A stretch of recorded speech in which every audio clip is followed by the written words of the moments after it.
Students, आज हम कुछ डेली लाइफ के प्रॉब्लम्स जो हैं वो डिस्कस करेंगे आपसे। और इसमें जो है हम अलजबरा को इस्तेमाल करेंगे। मतलब कि मैं अपनी जो डेली लाइफ का प्रॉब्लम है वो इस तरह से उसको तब्दील करूंगा मैथ की लैंग्वेज में। उसमें वेरिएबल शामिल करूंगा। मतलब मेरे वेरिएबल जो होते हैं, जो अननोन होते हैं, उसे मैं एक्स कहता हूँ, ठीक है, या वाई या जी कह देता हूँ। और जो मेरे वो वैल्यूज जो कि अपनी जगह पर बरकरार रहती हैं उन्हें मैं कांस्टेंट कहता हूँ। मतलब जैसे 5 है, जैसे 10 है, 100 है, ठीक है। ये वो वैल्यूज हैं जो कि अपनी जगह से बदलती नहीं है।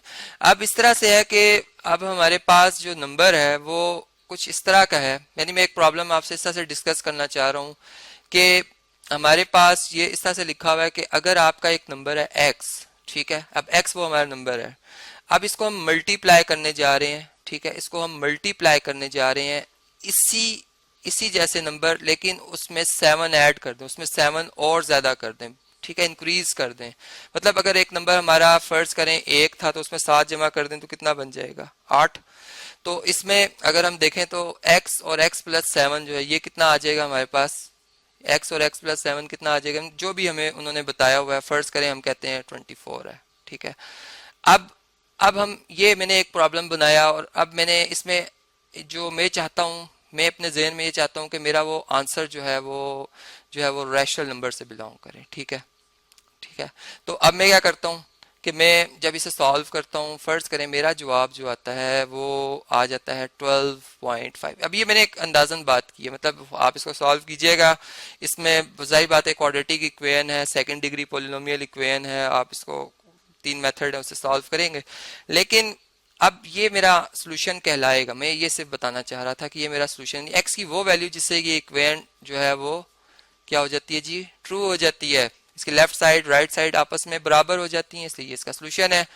अब होता ऐसा है कि अगर अगर मैं ये चाहता था कि ये नंबर जो है कोई नेचुरल नंबर हो, ठीक है, मतलब बंदों की तादाद हो। जैसे मैं कहता हूँ कि क्लास में इतने बंदे बैठे थे कि अगर उनको उन जैसे बच्चे यानी उनमें 7 और जमा कर दें और उसका प्रोडक्ट 24 आ जाए, तो बताएं कितने नंबर होंगे, ठीक है। अब फर्ज करें मैं फिर इसको सॉल्व करता हूँ, मेरा जवाब आ जाता है 12.5, ठीक है।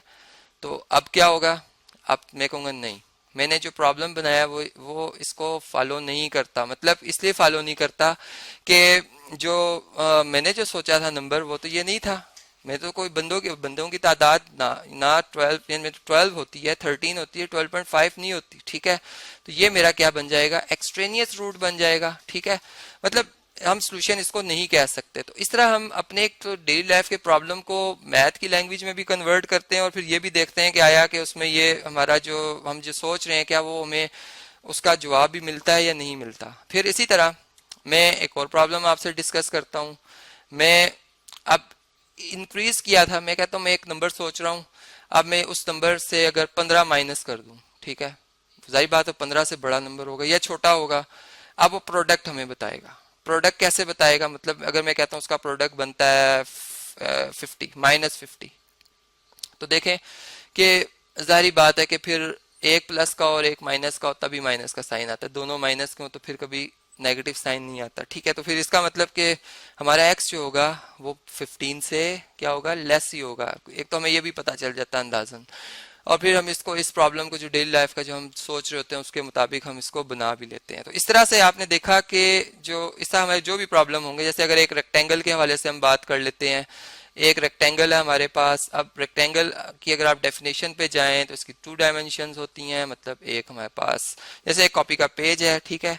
अब इसमें एक साइड को हम कह लेते हैं कि यानी इस तरह से अगर हम चल रहे हो तो उसको लेंथ कह देते हैं, इस तरह से ब्रेथ कह लेते हैं। ये म्यूचुअली परपेंडिकुलर होती हैं, ठीक है।